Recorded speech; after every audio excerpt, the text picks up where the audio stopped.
Let's cross over to SABC News' Manqoba Mchunu, who is in the Northern Cape, where the ANC is preparing for its birthday celebration later this weekend on Saturday. Manqoba, good evening. Welcome to The Full View. Let's start off from that bite that we just heard now from the Deputy President of the ANC, saying that the President was misled. On what basis did he say this?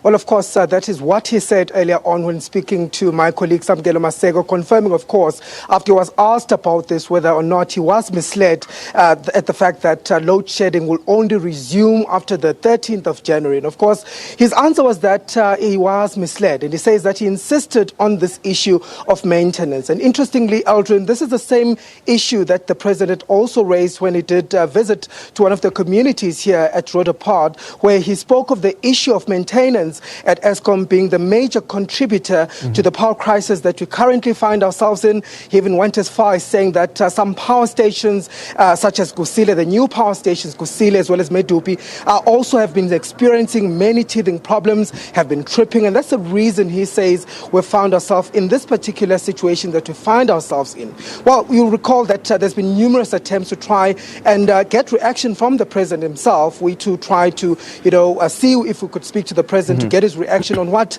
on those claims, Aldrin, that were made by the Deputy President. But that opportunity we haven't gotten yet to speak to the President himself. But I do understand my colleague Samgelo Masego will try to speak to the Presidency on that point. But just going back, Aldrin, to the issue that the President had raised when he was speaking to that community, he says, of course, that these are just problems that are taking place now. He has really pleaded with the South Africans to be patient with the situation at Eskom, saying that the issue will be resolved soon.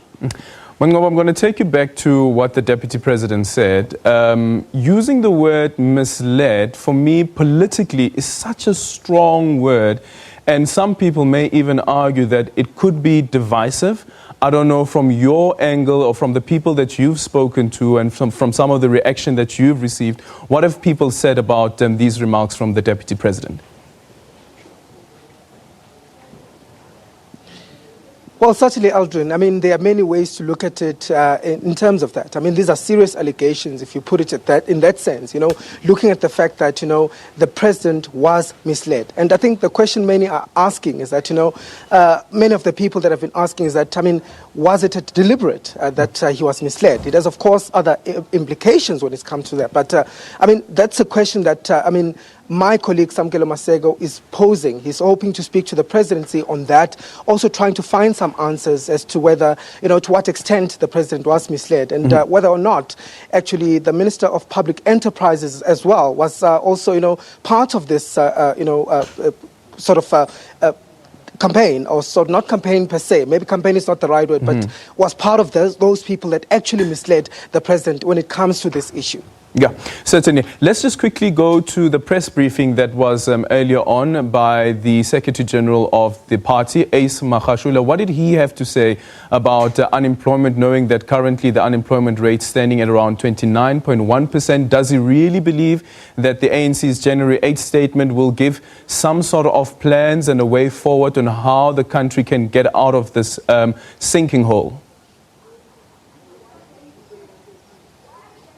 Well, Aldrin, just to also correct that the SG was not available today. I do understand that he was attending some engagement, but what we did have was just a briefing on the state of readiness of the ANC ahead, of course, of its January 8th statement on Saturday, this coming Saturday. Of course, where we are standing now, Aldrin, is exactly where that event is going to take place here at Tafelberg Stadium here in Kimberley, and we've been told of some of the logistics involved in that.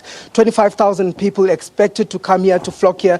But of course, I do have Pule Mabi of the ANC, the national spokesperson, to speak further about this. Let me bring him in now, of course, Aldrin, and also ask and pose that question that you had raised earlier on. Pule Mabi, let's bring you in. First of all, take us through some of the logistics of this event that will take place on Saturday in terms of how many people you're expecting and what will happen to those who are not able to make it to the stadium. Well, it's all systems go. As you can see, we had a briefing today just to update the media of where we are. Of course, the expectation is that an event like this one, given its magnitude and size, it will also be broadcast live across a number of broadcast platforms, including from yourselves, SABC, which will give our own members spread across the country an opportunity to be able to interact with the message, with the NEC statement that will be presented by the President of the African National Congress. So we've been working hard this whole week. Members of the National Executive Committee, led by the officials, have effectively visited all of the regions of the Northern Cape. With regards to, I understand there will also be arrangements made in terms of an overflow place where some people will be able to view this January 8th statement, those that are not able to be here at the stadium. So where will that take place?